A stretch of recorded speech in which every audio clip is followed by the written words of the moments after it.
Përshëndetje, a bën një pyetje mi avo? Jemi prej Kosovës, prej emisionit Këshia Show. Faleminderit shumë. Çfarë do të vënë sot? Pse po protestoni sot? Po protestojmë në largu Ramën. Apo nëse ke marrë vesh? Do të patjetër më të pyet. Po patjetër po. Edhe protesta vazhdon se dita 23. Le të vazhdoj edhe 100. Edhe 100. Edhe 100. S'keni mundol kur. Vallai jo. E kush bënani që duhet me qenë kryeministri i Shqipërisë pas këtij që Me çka kam marrë vesh unë është Marin Mema. Marin Mema. Po.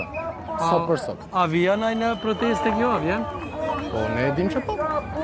Po se Ju nga vini nga cila unë vini? Tiranës. Tiranës, a? Tiranë. Çfarë moshe? 24. Faleminderit shumë. Respekt. Inshallah një shtet. Faleminderit shumë, po pa problem. Respekt, faleminderit shumë.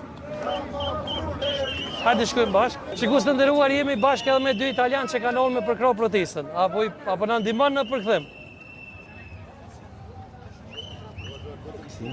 Benvenuti. Grazie. Per noi è un grande giorno. Sarà l'alba della nuova Albania. Tutti questi ragazzi che sono qua aspettano un giorno migliore. Çfarë mendoni voi për protestën? Date un pensiero a voi. Non vogliamo che Europa... Dai, volevo dirlo? Vai, vai. No? Dai. Siamo in diretta? Sì, non importa. Dai. Rico? No, dai. Çka po thonë? Esprimi. Çka po thonë? Date un'opinione. Siamo contenti. Dico che amo questo paese. Grazie. Bellissimo paese. Noi që në këtu, edhe do në venin tuaj do në shumë. E sono qui per sostenere l'Albania. Siamo qui. Jeni këtu për mbështetur protestën tuaj. Faleminderit shumë, grazie. Grazie. Faleminderit.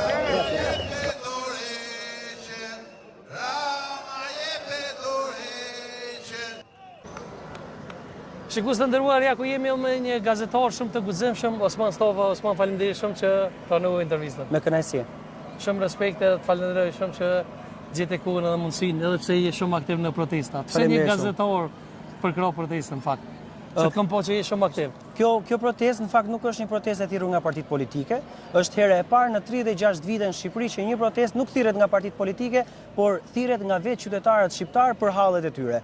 Në këto 13 vite që un kam si gazetar aktiv në mediat shqiptare, kam kuptuar dhe kam parë se si partitë politike thrasin njerëzit në agenda që ata kanë. Por asnjëherë për të folur për hallet e vërteta të shqiptarëve. Sepse për shembull këtu në Shqipëri un jam një gazetar që mbuloj politikën, por ama i kam kushtuar një hapësirë gati 5 vjeçare çështjeve të shëndetësisë.